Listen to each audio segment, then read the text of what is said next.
very significant fire that killed one person, injured another person. But it was caused by a lithium-ion battery that was being used with an e-bike. These bikes that are being converted from regular pedal bikes to making it into an e-bike. You may save a few $100s, but I don't know that in the long run it's really worth it to you. Pedal bike probably is not built for what you're trying to do with this, making it an e-bike. Hi, this is Richard McKighton. We're talking about, I do a lot of talking about lithium-ion batteries and some of the issues and ideas associated with them. One of the things I was looking at or thinking about is what's called e-bike conversion. If you've been paying attention to any of this stuff, I was involved in a case the last couple of years that was a very significant fire that killed one person, injured another person. But it was caused by a lithium-ion battery that was being used with an e-bike. The battery had been exposed to salt water, led to overheating, fire, explosion, and caused all kinds of problems. So I've always got my eye on, e-bikes. If you're involved in something like this, you get heavily into it. You're very immersed in it. You're looking at all kinds of issues involving these types of cases. So I find myself, now that the case is closed, I find myself looking at every single e-bike I find. I'm at the gym, I'm at a restaurant, I'm anywhere. And I'm always curious as to the brand, the make, whether the battery compartment is waterproof, all kinds of things like that. It's kind of nerd-like, I guess, but it's interesting for me.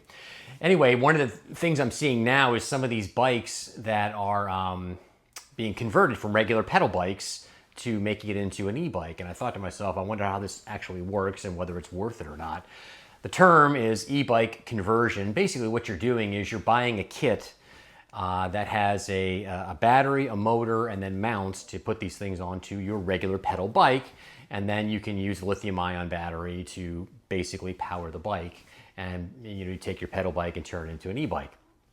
Some of the things that are beneficial towards it, I suppose, are it's relatively cheap in order to do one of these things. I looked just a basic search on Amazon, and you can get one of these conversion kits for as little as about $190. Some of them go up to as much as $500 or $600. So in that regard, cost-wise, it may be helpful to a certain degree. But a couple of things that look like can be issues.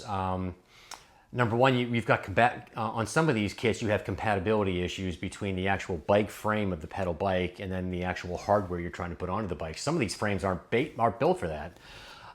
So some of the installation can be difficult as far as compatibility. The time and effort that's involved also looks like it can be kind of a pain to deal with. And in the long run, I'm not really sure it does all that much for you. I mean, I did a similar search on Amazon just for a regular basic e-bike. And you can get a basic, what appears to be a decent quality e-bike on Amazon for about $900 to $1,000. Some of these conversion kits, you're talking $200, $300, $400, $500. So you may save a few $100s, but I don't know that in the long run it's really worth it to you.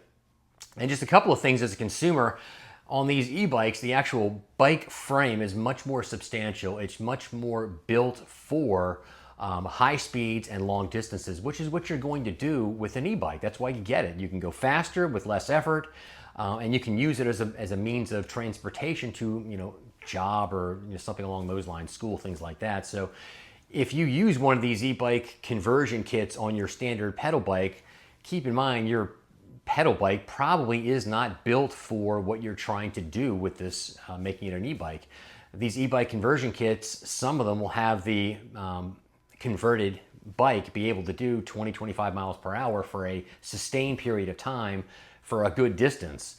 Now look, even your best riders out there on a pedal bike aren't doing 25 miles an hour typically for long distances, unless you do this for, exercise or something like that, but your average citizen's not doing that.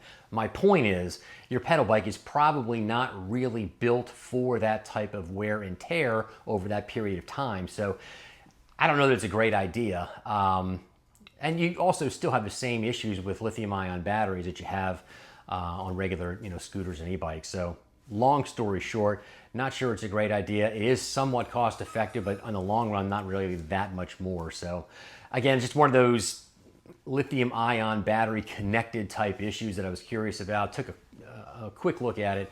Not sure it's a great idea. It might be for some people, but again, I don't think it's worth worth the effort of the money. So if you're going to go this route, get yourself an e-bike that's built for this type of thing, that's built for lithium-ion batteries, it's built for that type of wear and tear and use. It's probably a better use of your money, and probably long-term, probably a little bit safer.